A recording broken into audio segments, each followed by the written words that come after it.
വിവർത്തനവും സംസ്കാരവും. വിവർത്തനം വ്യത്യസ്ത സംസ്കാരങ്ങൾ പരസ്പരം തിരിച്ചറിയുന്നതിനുള്ള മാധ്യമമാണ്.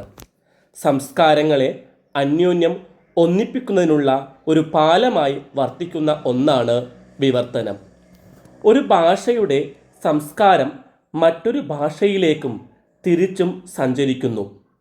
വിവർത്തനം എന്നത് ഭാഷയുടെ മാത്രമല്ല, അതുൾക്കൊള്ളുന്ന സംസ്കാരത്തിൻ്റെയും സ്ഥാനാന്തരമാണെന്ന് പറയാം.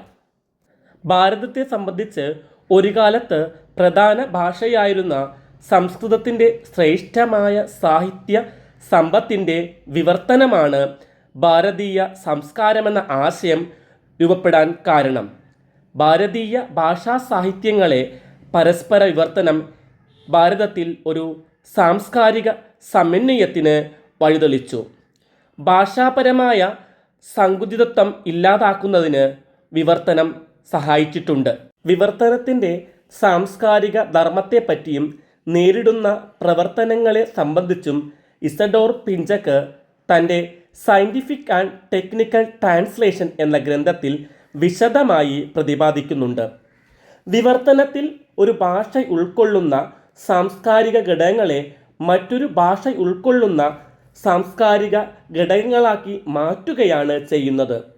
ഇരു സംസ്കാരങ്ങളിലും സവിശേഷമായ ഒരു ഘടകം കണ്ടെത്തി പ്രകാശിപ്പിക്കുക എന്നത് വിവർത്തകൻ നേരിടുന്ന ഏറ്റവും പ്രധാനപ്പെട്ട വെല്ലുവിളിയാണ്.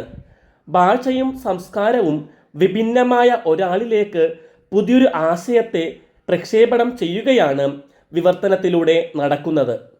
സ്വോത്രഭാഷയുടെ സംസ്കാരത്തിൽ നിന്ന് ലക്ഷ്യഭാഷയുടെ സംസ്കാരത്തിലേക്കുള്ള ആശയ ഇസഡോർ പിഞ്ചക്ക് സംസ്കാരത്തിന് കീഴിൽ 5 വിഷയങ്ങളെ നിബന്ധിച്ചിരിക്കുന്നു.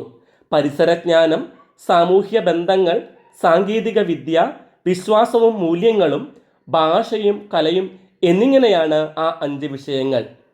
പരിസര വിജ്ഞാനത്തിൻ്റെ ഭൗതിക പരിസരമാണ് പ്രധാനമായിട്ടുള്ളത്. കേരളീയരുടെ ഭൗതിക പരിസരം മറ്റൊരിടത്തും ഉണ്ടാവില്ല. നാലുകെട്ട്, ഞാറ്റുവേല, ഇടവപ്പാതി, പടിപ്പുര, കായൽ തുടങ്ങിയവയൊക്കെ മറ്റൊരിടത്തു നിന്നും പകരം വെക്കാനായി ഒന്നും കിട്ടില്ല. കേരളത്തിൻ്റെ സസ്യശേഖരങ്ങൾക്കും മറ്റും തത്തുല്യമായ വേരുകൾ കണ്ടെത്താനും പ്രയാസമാണ്. ഭാഷയ്ക്കകത്ത് നിരവധി പ്രാദേശിക ഭാഷകളുണ്ട്. നമ്മുടെ സാഹിത്യ സൃഷ്ടികളിൽ പലതിലും അത്തരം പ്രാദേശിക ഭാഷകൾ ഉപയോഗിച്ചിട്ടുണ്ട്. അവയുടെ വികാര തീവ്രതയോടെ അതേപടി ലക്ഷ്യഭാഷയിലേക്ക് പകർത്തുക അസാധ്യമാണ്.